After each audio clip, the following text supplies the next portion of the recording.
Hello everyone, this is Manish. Welcome back to YouTube channel Corpus Juris. जैसा कि हम अपने प्रीवियस लेक्चर में जो है चैप्टर 1 और चैप्टर 2 आईपीसी का हम लोग देख चुके हैं। अभी हम बात करेंगे आज के सेशन में चैप्टर 3 आईपीसी, जिसे हम ऑफ पनिशमेंट या दंडों के विषय में, ठीक है, इस चैप्टर को जानते हैं। तो बेसिकली जो है ये चैप्टर सेक्शन 53 से लेकर के सेक्शन 75 तक ये डील करता है, और इसमें हम उन्हीं सेक्शन के जिक्र करने वाले हैं जो एग्ज़ाम के पॉइंट ऑफ व्यू से इम्पोर्टेंट है। ठीक है, तो सबसे पहले हम बात करेंगे सेक्शन 53 की। यानी कि सेक्शन 53 जो है बेसिक क्वेश्चन है और डायरेक्टली जो है एग्ज़ाम में पूछा जाता है कि पनिशमेंट कहाँ पे बताया गया है इंडियन पिनल कोड में। तो सेक्शन 53 में ही पनिशमेंट बताया गया है, यानी दंड के बारे में बताया गया है। अगर हम बात करें यहाँ से जो है, एक तो ये क्वेश्चन ये बनता है कि कहाँ पे बताया गया है, और एक ये क्वेश्चन बनता है कि जो मूल रूप से जो है दंड हैं वो कितने थे। तो मूल रूप से अगर दंड के बारे में बात करें तो टोटल 6 थे। अभी फ़िलहाल में जो है एक जो टाइप से दंड का वो हटा दिया गया है, रिपील कर दिया गया है। तो अभी फ़िलहाल में वर्तमान में जो है 5 प्रकार के दंड। अगर सीधे लिखता है कि कितने प्रकार के दंडों के बारे में 53 बात करता है तो आप बताएंगे 5। ठीक है, लेकिन अगर ये वहाँ पे क्वेश्चन पूछा कि मूल आईपीसी में जो सेक्शन 53 उसमें कितने प्रकार के पनिशमेंट थे, तो आप वहाँ पे बताएंगे 6। तो देखते हैं क्या लिखा वेयर इट में the punishment to which offender are liable under provision of code. ठीक है, यानी कि जो ऑफेंडर है अगर किसी भी क्राइम से जो है वो पनिश होता है तो उससे कौन कौन सी पनिशमेंट मिलेगी वो कुछ नीचे दिए गए हैं। सबसे पहला जो है मृत्यु के बारे में बात करता है, डेथ के बारे में बात करता है। दूसरा इम्प्रिजनमेंट ऑफ लाइफ के बारे में बात करता है। थर्ड जो है वो रिपील कर दिया गया है। फोर्थ की बात करते हैं, फोर्थली जो है इम्प्रिजमेंट विच 2 डिस्क्रिप्शन नेमली, यानी कि 2 प्रकार के हैं, 2 भांति के कारावास उसको दिए जाते हैं। एक जो है कठोर कारावास, दूसरा सादा कारावास। उसके बाद जो 5वां नंबर है वो संपत्ति का संपारण से रिलेटेड है, फॉरफीचर ऑफ द प्रॉपर्टी। और 6वां नंबर जो है जुर्माने के बारे में बात करता है। अब एक एक करके हम डिटेल में देखते हैं। तो सेक्शन 53 का पहला जो है वो मृत्यु दंड के बारे में बात करता है। अब कहाँ कहाँ पूरी होल आईपीसी में कहाँ कहाँ जो है डेथ पेनल्टी की बात करता है वो हम सेक्शन देखते हैं। Section 121, 132, 194, 195 A, 302, 305, 307, 364 A, 396, 376 A, 376 E, 376 A B और 376 डी बी, इन सभी जगहों पे मृत्यु को जो है दंड के रूप में दिया जाता है। ये चीज़ आपको पता होना चाहिए। ठीक है, और एक क्वेश्चन ये पूछता है यहाँ पे कि कहाँ से जो है ये कौन सा जो है उसमें से निर्वासित कर दिएगा। 1949 में जो है एक दंड है जिसे काला पानी की सज़ा या आजीवन रूप से निर्वसन कहते थे, पहले दिया जाता था, लेकिन 1949 में जो इसे रिपील कर दिया गया। तो ये भी क्वेश्चन आपसे पूछा है, वो 3rd नंबर का है। ठीक है, पहला जो है आपका कौन सा है, डेथ है, डेथ के बारे में हम लोग देख चुके हैं। दूसरा नंबर जो आजीवन कारावास की बात करता है, लाइफ इम्प्रिजनमेंट की बात करता है। और कभी भी जब भी जो है लाइफ इम्प्रिजनमेंट जब हम पढ़ें तो उसके जस्ट बाद ही आपका आता है कि आजीवन रूप से निर्वसन, जो तीसरे नंबर की बात करता है, वो उसी को निर्वसन 1949 में कर दिया गया, जिसे काला पानी की सजा के नाम से भी जानते हैं। ठीक है, तो पहला डेथ हो गया, दूसरा आजीवन कारावास हो गया, तीसरा जो है जो निर्वसित है आजीवन रूप से निर्वसन, या जिसे हम बोलते हैं काला पानी की सजा, 1949 में निर्वसित कर दिया गया, रिपील कर दिया गया। चौथे नंबर की बात करते हैं जिसे कहते हैं फॉरफीचर ऑफ द प्रॉपर्टी। चौथा नंबर जो है कारावास जो निम्न भांति के होंगे, इसमें कठोर कारावास और सादा कारावास की बात करता है। देखो, 2 कठोर कारावास है, उसमें क्या होता है, रिग्रियस जो इम्प्रिजनमेंट है उसमें जो है अपराधी को, ऑफेंडर को जो है जेल में कोई काम दिया जाता है, जैसे पत्थर को तोड़ना या आटा चक्की से जो है आटे को पीसना, ठीक है। उसके बाद कुछ और भी काम दिए जा सकते हैं जो भी जेल में निर्धारित हो, लेकिन कठिन थोड़े से होते हैं, ठीक है। वहीं सादा कारावास की बात करें तो जैसे सादा कारावास में क्या होगा कि अगर आप एक एग्जांपल देखते हैं, जैसे लालू जी को सादा कारावास हुआ था, तो उनमें उनको जो है अब जिस क्षेत्र से रहेंगे उसको जो है वहाँ पे अब वो दे दिया जाएगा कि आप उसके बारे में बताइए, लोगों को सिखाइए, समझाइए। तो इनको जो है चूंकि पॉलिटिशियन है तो इनको जो है पॉलिटी वगैरह जो है पॉलिटिक्स वगैरह बताने के लिए कहा गया।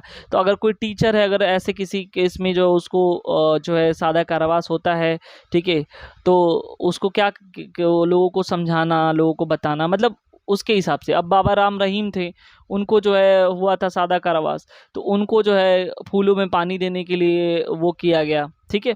तो ये सिंपल काम जो होता है वो सादा कारावास के लिए, कठिन काम के लिए जो है हमने बता दिया कि जेल में तमाम कार्य होते हैं उनसे कराया जाता है। 5वां नंबर जो है संपत्ति के संपारण की बात करता है, फॉरफीचर ऑफ द प्रॉपर्टी। उसके बाद जो है फॉरफीचर ऑफ द प्रॉपर्टी जो आईपीसी में किन किन सेक्शन में होता है, सेक्शन 126, 127 और 169, 3 सेक्शन है जहाँ पे संपत्ति के संपहरण की बात किया गया है।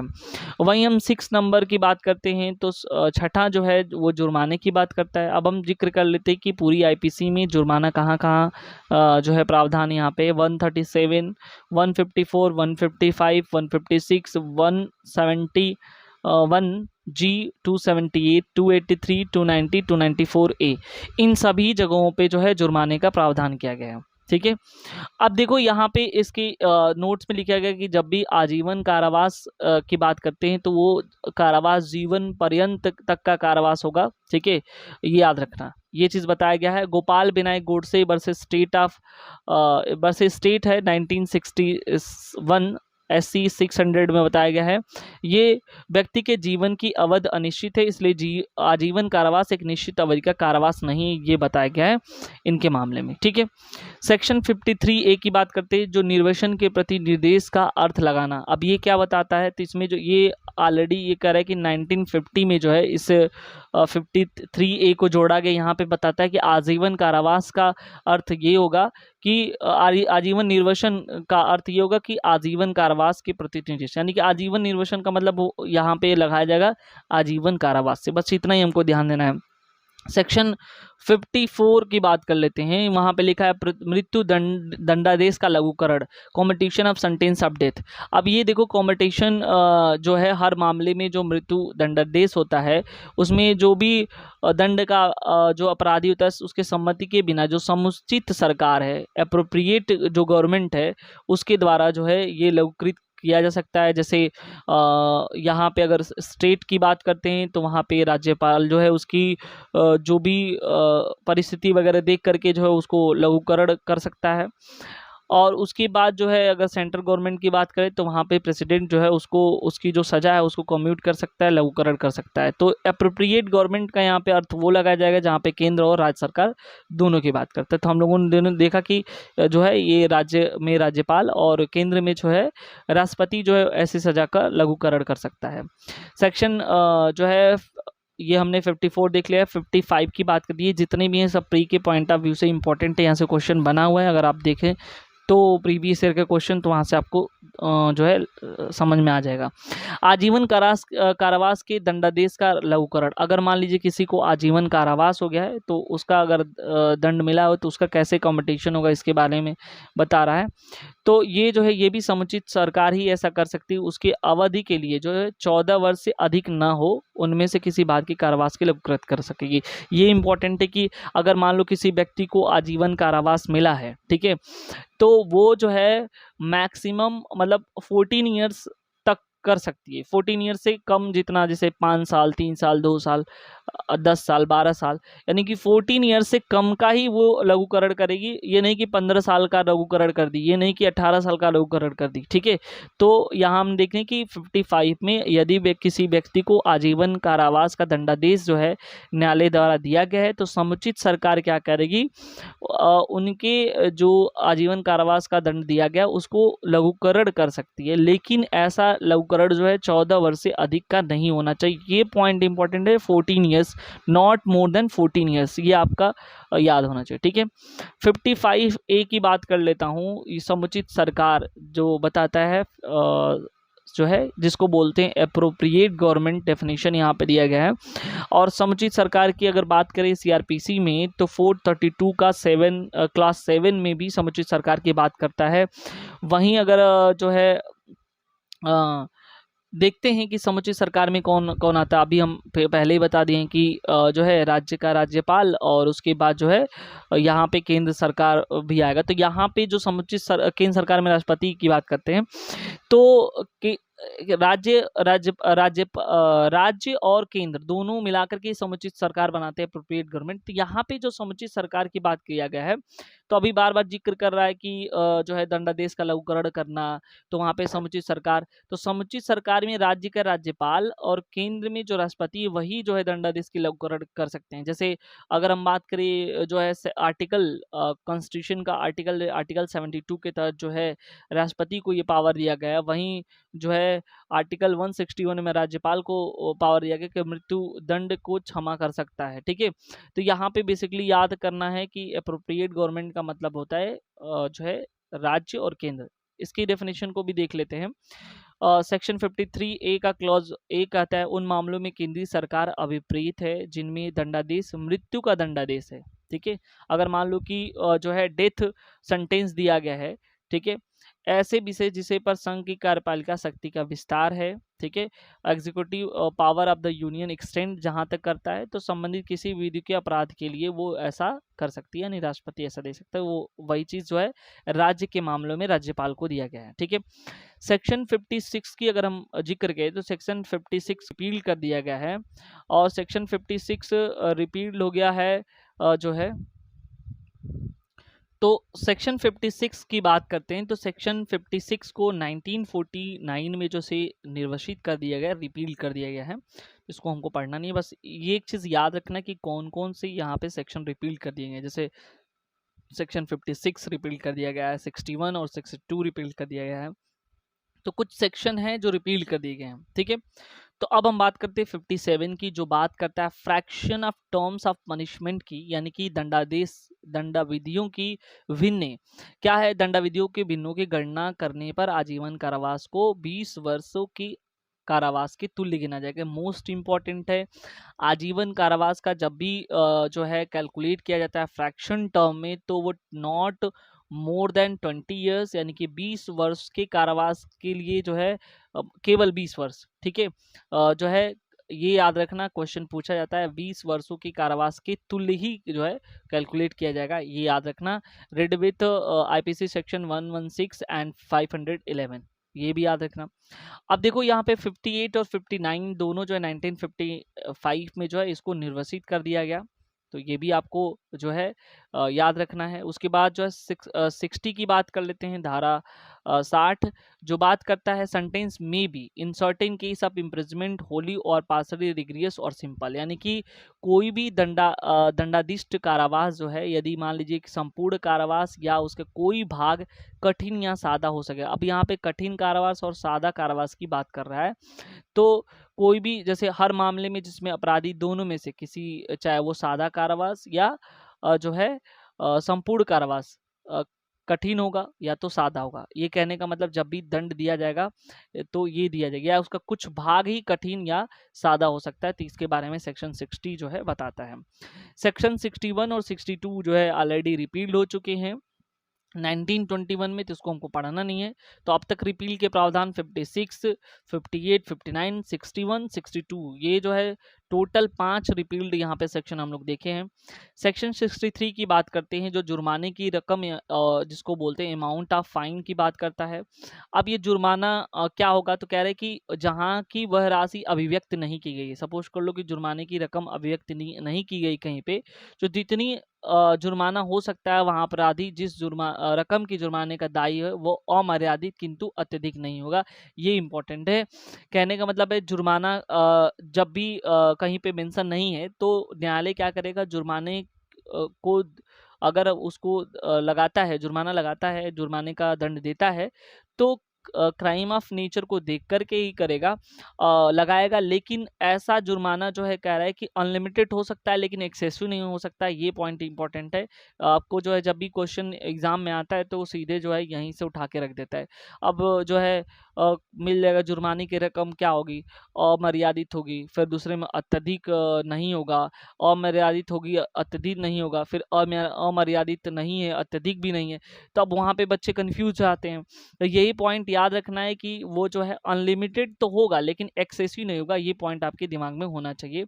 64 की जिक्र करते हैं, जो जुर्माने न देने पर कारावास या का दंडादेश, यानी कि अगर मान लो कि किसी को जो है जुर्माने से पनिशमेंट मिला है, उसका दंडादेश दिया गया है कि जुर्माने की रकम से, लेकिन अगर वो दे नहीं पाता है तो उसका जो जुर्माना जितनी रकम उसको जो है उसके हिसाब से जो उसको क्या किया जाएगा, कारावास में परिवर्तित किया जाएगा। ये 64 बताता है। ठीक है, तो वो कह रहा है कि कारावास और जुर्माना दोनों से दंडनीय अपराध के हर मामले में जिसमें अपराधी कारावास सहित या रहित दोनों हो सकता है, या तो कारावास सहित या रहित जुर्माने से दंडाधीश हुआ है। अब मान लो कि वहाँ पे जो है किसी किसी मामले में जुर्माना दे देता है, किसी किसी में नहीं देता है, तो कह रहा है कि तथा कारावास या जुर्माना केवल जुर्माने से दंडनीय अपराध के हर मामले जिसमें अपराधी जुर्माने से दंडाधीश थे, वो ऐसे अपराधी दंडाधीश करेगा सक्षम होगा जो निर्देश पे न तो जुर्माना व्यतिक्रम दोनों होने की दशा में अमुक अवधि की कारावास भोगेगा, जो कारावास उस अन्य कारावास के अतिरिक्त होगा जिसके लिए दंडाधीश थे, जिसमें दंडाधीश लागू पर दंड नहीं होगा। कहने का मतलब ये है कि सीधी सीधी बात है, 64 में ये बताया गया है कि यदि किसी व्यक्ति को जुर्माना जो है लगाया गया, ठीक है, यानी कि कारावास का भी दंडादेश दिया गया और जुर्माने का भी दंडादेश किया, यानी कि जुर्माना सहित भी हो सकता है, जुर्माना रहित भी हो सकता है अगर दंडादेश दिया गया। तो अगर वो व्यक्ति जुर्माना नहीं देता है तो उसको जो है वो जुर्माना कारावास में परिवर्तित हो जाएगा। मात्र सेक्शन 64 यही बताता है। ठीक है, यानी कि जुर्माना नहीं दिया तो उसको उसके अभी आगे पढ़ेंगे हम कितना उसका जो है टाइम पीरियड होगा कारावास का। तो जुर्माना नहीं देगा तो उसको उतना दिन तक जो है कारावास को काटना होगा, भोगना होगा। ठीक है, सेक्शन 65 देखते हैं, जबकि कारावास और जुर्माना दोनों अदिष्ट किए जा सकते हैं। Limit to imprisonment non payment of fine when imprisonment and fine awardable. ठीक है, तब जुर्माना न देने पर कारावास की अवधि। तो अगर जो है जुर्माना भी बता दिया गया कि इतना कारावास है, इतना जुर्माना है, और जुर्माना नहीं दे रहा है, तो ये यहाँ पे याद रखना मोस्ट इंपॉर्टेंट सेक्शन है। तो कह रहा है कि जितनी उसको कारावास हुआ है उसके एक चौथाई से अधिक नहीं होगी। ठीक है, यानी कि देखो अगर मान लो कि जो है मैंने कोई क्राइम किया, ठीक है, तो मुझे जो है क्या हुआ कि 12 जो है 12 महीने की सजा हुई, यानी कि 1 साल की सजा हुई, और प्लस जुर्माने से भी दंडादेश दिया किया गया, यानी कि 1 साल की सजा प्लस जुर्माना दोनों मिला।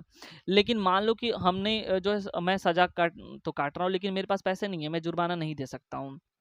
तो न्यायालय क्या करेगा कि 1/4 ऑफ द जो ये कारावास है, ठीक है, यानी कि जो मुझे जो है ये कारावास प्लस जुर्माना मिला है, तो जुर्माना हम नहीं दे रहे हैं तो कारावास का 1/4 ही मेरा जो है वो और बढ़ जाएगा, यानी कि 12 महीने का 1/4 करेंगे तो 3 महीने और एक्स्ट्रा बढ़ जाएंगे, यानी जुर्माना न देने पे 3 महीना एक्स्ट्रा जो हमको जेल में बिताना पड़ेगा।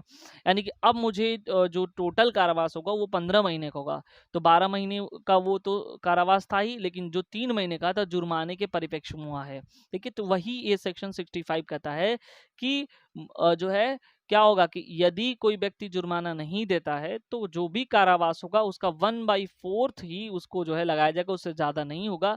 ये बहुत ही मोस्ट इंपॉर्टेंट है। ठीक है, उसके बाद सेक्शन 66 की बात करें, जुर्माना न देने पर किस भांति की कारावास दिया जाएगा। जुर्माना अगर कोई व्यक्ति नहीं देता है तो किस तरह का कारावास दिया जाएगा ये बताते हैं। तो वह कारावास जिसे न्यायालय जुर्माना देने में व्यतिक्रम यानी कि नहीं देता है तो किसी भांति का हो सकता है जिससे अपराधी उसको अपराध के दंडाधीश किया जा सकता है। तो ये किसी भी भांति का जो है ये हो सकता है जुर्माना न देने पे जो है।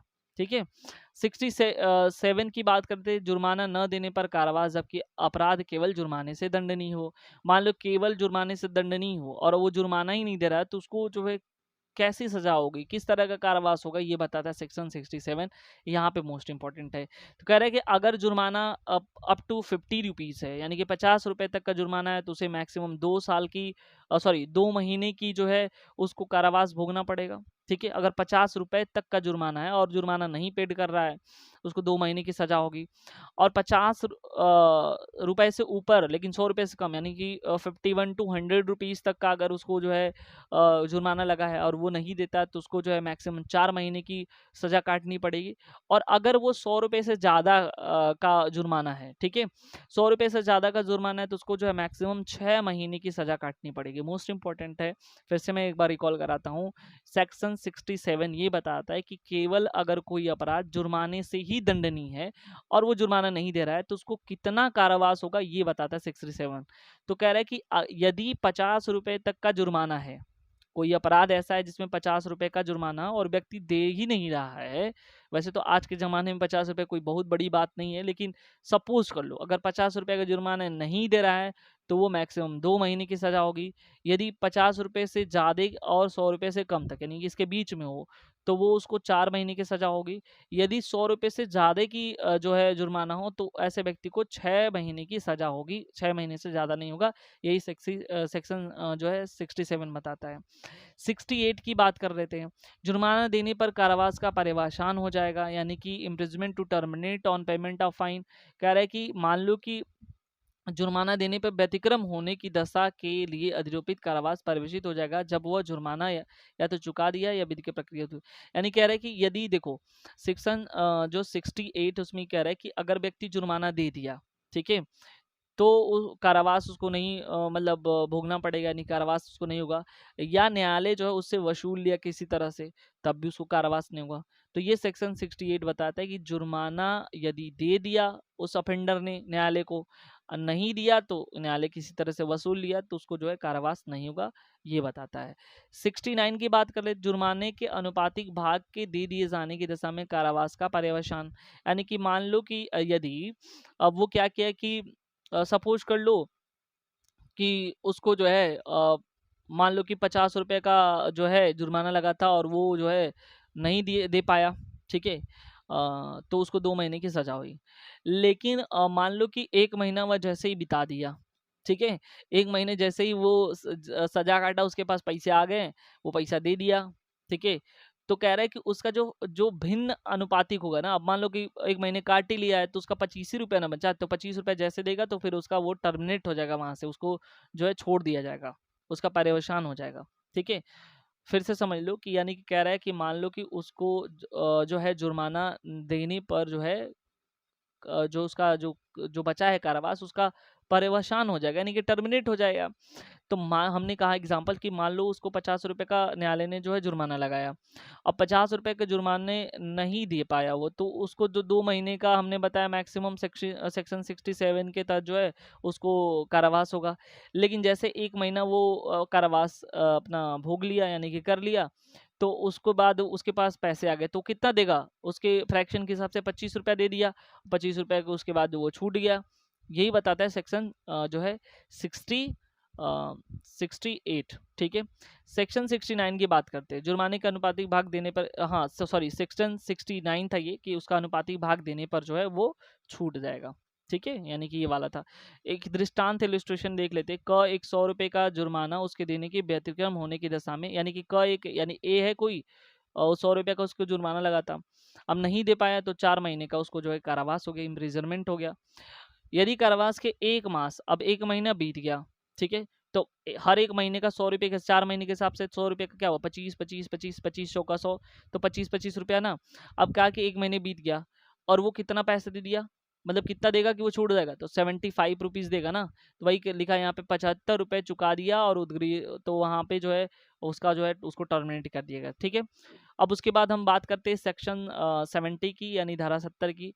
जुर्माने का 6 वर्ष के भीतर या कारावास के दौरान उद्ग्रडी होना संपत्ति के दायित्व से मृत्यु उन्मुक्ति करता है। यानी कि देखो सिंपल सी बात है, यहाँ पे ये बताया कि जुर्माना या उसका कोई भाग जो चुकाया नहीं गया है, ठीक है, तो दंडादेश दिए जाने के पश्चात 6 वर्ष के भीतर किसी समय दंडादेश के 6 वर्ष से अधिक कारावास के लिए उसका देखो, अब कह रहा है कि यदि देखो मान लो कि जुर्माना हो गया, अब 6 महीने की सज़ा वो कह रहा है कि काट रहा है। 6 महीने तो 6 वर्ष के भीतर यदि वो पहली बात तो दे दिया तो वो उसको टर्मिनेट कर दिया गया। और यदि वो नहीं देता है 6 वर्ष के भीतर तो न्यायालय चाहेगी तो उससे वसूली कर सकती है। और अगर ऐसे भी केस में अगर सपोज़ कर लो उसकी मृत्यु हो जाती है, ठीक है? तो मृत्यु होने के बाद से जो है उसकी संपत्ति से न्यायालय वसूल करेगी, ठीक है? ये सिंपल सा 70 बता रहा है। 71 की बात कर लेते हैं। कई अपराधों से मिलकर बने अपराधों के लिए दंड की अवधि क्या होगी? मान लो कि कई अपराध हैं और मिल करके जो है उसकी दंड की अवधि कह रहे हैं कि जहाँ की कोई बात जो अपराध है, ठीक है, ऐसे भागों से जिनमें कोई भाग स्वयं अपराध है, ठीक है, मिलकर बनी हो वहाँ अपराधी अपने से अपराधों में से किसी एक से दंड से दंडित नहीं किया जाएगा जब तक कि ऐसा अव्यक्त रूप से बताया नहीं गया। इस पे इसको देखो समझने के लिए सिंपल सी बात ये है, इसका इलस्ट्रेशन हम समझते हैं, ठीक है। मान लो कि कई अपराध एक साथ कर लिया है, ठीक है, और वो उसी का भाग है, तो ये नहीं कि हर एक के बार ना उसको दंडित नहीं किया जाएगा ना। तो जैसे एग्जाम्पल समझो, मान लो कि क य पर लाठी से 50 प्रहार यानी सपोज कर लो मैं किसी व्यक्ति को किसी लाठी से जो है 50 बार मारता हूँ, ठीक है।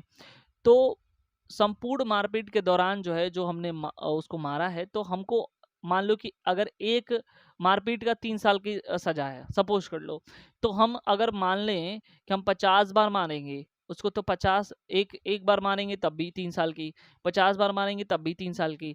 तो मतलब इसका मतलब ये हुआ, लेकिन ये कह रहा है कि इसका जो है ये नहीं कि अलग-अलग हम काउंट करेंगे, सभी मारपीट का सभी प्रहार का एक ही बार काउंट कर लेंगे, ठीक है। यानी कि एक मार अब वैसे तो इसका क्या होगा, एक मार मारेंगे तो जो है 3 साल का होगा, फिर दूसरी बार मारेंगे 3 साल का, तीसरी बार 3 साल का, ऐसे तो हर प्रहार का हमारा 3 साल लग जाएगा ना। तो हमको तो 150 साल हो गया, ठीक है। तो ऐसा नहीं होगा, तो वही यहाँ बताया गया कि क य पर लाठी के 50 प्रहार करता है, यहाँ हो सकता है कि संपूर्ण मारपीट द्वारा उन प्रहारों में से, ठीक है, हर एक प्रहार द्वारा भी जिनसे वो संपूर्ण मारपीट गठित होता है, यह कि स्वक्षया उपहित कारित करने का अपराध किया। यदि हर प्रहार के लिए दंडनीय होता तो वह हर प्रहार के लिए 1 वर्ष के हिसाब से 50 वर्ष, मान लो हर एक प्रहार का जो है हर एक प्रहार का अगर दंडनीय होता तो हर एक प्रहार का अगर मान लो कि 1 साल की सजा है तो 50 प्रहार मारते हैं तो 50 बार मारते हैं लाठी तो 50 साल हो जाएगा ना उसकी सजा, कारावासी किया जाएगा। किंतु संपूर्ण मारपीट के केवल एक ही दंड होगा, यानी कि पूरी मारपीट का एक ही दंड लिया जाएगा, ये नहीं कि हर एक प्रहार का एक दंड लिया जाएगा। ये कहने का मतलब वही चीज़ यहाँ पे आप पढ़ते हैं, कई अपराधों से मिलकर बने अपराध के लिए दंड। तो भले ही वो लेकिन उसका ही तो भाग है, मारपीट हो रहा है तो अब हर प्रहार का तो काउंट नहीं करेगा ना। लेकिन वही दूसरी तरफ देख लेते हैं, मान लो कि यदि जो है वो पीट रहा है, ठीक है, और कोई आया उसको बचाने के लिए, ठीक है। अब वहाँ पे क्या रहा है कि जैसे मान लो कि यहाँ पे आया if while A is beating Z, अगर मान लो जेड को पीट रहा है ए, वाई इंटरफियर्स, अब वाई आता है सपोज कर लो उसको बचाने के लिए, and A intentionally strike Y, अब क्या करता है ए जो इंटेंशनली वाई को पीट देता है, here as blow given Y is no part of the act, अब वहाँ पे तो उसका पार्ट भाग नहीं था, where A is voluntary cast to hurt, अब उसको जो हर्ट हो जाता है, तो Z A is liable to punishment for voluntary cause hurt to Z, ठीक है। यानी कि कहने का मतलब ये है कि मान लो मैं किसी को मार रहा हूँ, ठीक है, बीटिंग, मैं किसी को पीट रहा हूँ, तो अब जो है अगर कोई व्यक्ति आता है वहां बचाने के लिए और मैं उसको वॉलेंटरली उसको पीट देता हूँ, तो this is not the part of act, ये हमारे उस काम का वो पार्ट नहीं है। मतलब मैं तो इसको पीट रहा था ना, उसका हर एक प्रहार वाला मैं काउंट किया, तो अब यहाँ पे मैं जो है अलग से लाइबल हूँगा, ये जो थर्ड पर्सन एंट्री मारा है उसको, यानी कि मुझे 2 पनिशमेंट मिलेंगी, एक तो इसको पीटने की और उसको जो मैं हर्ट किया हूँ उसको। तो वही चीज़ यहाँ बताया गया है कि जो है दंड और में जो है प्रहार, यानी कि हर्ट के लिए, और जो यहाँ पे हमने जो उसको जो है शॉल्ट किया है, ठीक है, उसके लिए भी बैटरी जो हुआ है उसके लिए भी हमको पनिशमेंट मिलेगा, ये यहाँ बताया गया है। सेक्शन 73 जो है यहाँ पे हम सॉरी 72 71 हो गया, कई अपराधों में से एक के दोषी के व्यक्ति के लिए दंड, जबकि निर्णय में यह कथित है कि यह संदेश है कि किस प्रकार के दोषी होगा। कहने का मतलब कई अपराध हुए हैं लेकिन ये डिसाइडेड नहीं है कि कौन सा वो हुआ है, तो उसमें जो कम से कम अपराध है की जो वो है दंड है वो दिया जाएगा ऐसे व्यक्ति को। 73 मोस्ट इंपॉर्टेंट एकांत परिरोध की बात करता है, सॉलिटरी कन्फाइनमेंट की बात करता है। यहाँ पे देखो सिंपल सी बात है, कह रहा है जब किसी व्यक्ति को ऐसे अपराध के लिए दोषी ठहराया जाता है जिसके लिए न्यायालय संहिता कठिन कारावास दंडादेश करने की शक्ति है, तो न्यायालय अपने दंडादेश आदेश दे सकेगा कि अपराधी को उस कारावास के जिसके लिए दंडादेश किया गया है किसी भाग या भाग कुल मिलाकर 3 मास से अधिक न होगा। यानी कि देखो सिंपल सी बात है, एकांत परिरोध में क्या होता है, अगर किसी व्यक्ति को कठोर कारावास से दंडित किया गया है, ठीक है, तो न्यायालय उसको आदेश दे सकता है, उसको दंड दिया उसके आदेश दे सकता है कि उसके पूरे भाग को या किसी जो है जो कारावास या उसके कुछ हिस्से को जो है उसको क्या करना है, उसको जो है एकांत परिरोध में रखना है। लेकिन वो कितना 3 मास से अधिक नहीं होगा। अगर वो उस व्यक्ति को एकांत परिरोध में रखा जा रहा है तो वो 3 मास से कम होगा। तब इसके लिए जो है यहाँ पे कुछ हम बनाए हैं, जैसे मान लो कि अगर यहाँ लिखा है कि अगर 6 माह से कम है, ठीक है, मुख्य सजा जो है यदि 6 माह से कम की है तो 1 माह का जो एकांत परिरोध होगा। यही एग्जाम में क्वेश्चन पूछता है, इसी से ही हमको काउंट करना है। यदि अपराध जो मुख्य अपराध है उसकी सजा 6 माह से कम है तो जो सॉलिटरी कन्फाइनमेंट है वो 1 माह से कम 1 माह का होगा। उसके बाद यदि अपराध की सजा, ठीक है, 6 माह से ज़्यादा है, 6 माह या 6 माह से ज़्यादा है और लेकिन 1 साल से कम है, ठीक है, तो एकांत परिरोध 2 महीने का होगा। और यदि 1 वर्ष से अधिक है, ठीक है, तो सॉलिटरी कन्फाइनमेंट जो है 3 माह तक होगा। एक बार इसी को रटना एकदम हिंदी में पढ़ लेते हैं, मतलब जो दिया है बैरक्ट में। तो कह रहे हैं यदि कारावास की अवधि 6 माह से अधिक न हो तो 1 माह से अनधिक समय तो एकांत परिरोध होगा। यदि कारावास अवधि 6 माह से अधिक हो तो 1 वर्ष से अधिक न हो तो 2 मास का। यानी सीधी सीधी बात है, देखो सिंपल सी, 6 महीने से कम यानी 1 महीना 2 महीना 3 महीना 4 महीना 5 महीना, 6 महीने नहीं, 6 महीने से कम। अगर इतना मुख्य जो सजा है, ठीक है, अगर मान लो मुख्य सजा कोई भी हो, इतना अगर 5 महीने तक की है, 6 महीने से कम, ठीक है, तो जो अपराधी को एकांत परिरोध की सजा होगी वो कितने हुआ 1 महीने का, उसको सॉलिटरी कन्फाइनमेंट जो है न्यायालय दे सकती है, ठीक है। दूसरी बात जो है ये कह रहा है कि यदि मान लो अपराध 6 माह या 6 माह से ज्यादा हो, ठीक है, यानी 6 माह हो सकता है या 6 माह से ज़्यादा, लेकिन 1 साल से कम का होना चाहिए, तो उसे जो है 2 महीने की सॉलिटरी कन्फाइनमेंट हो सकती है।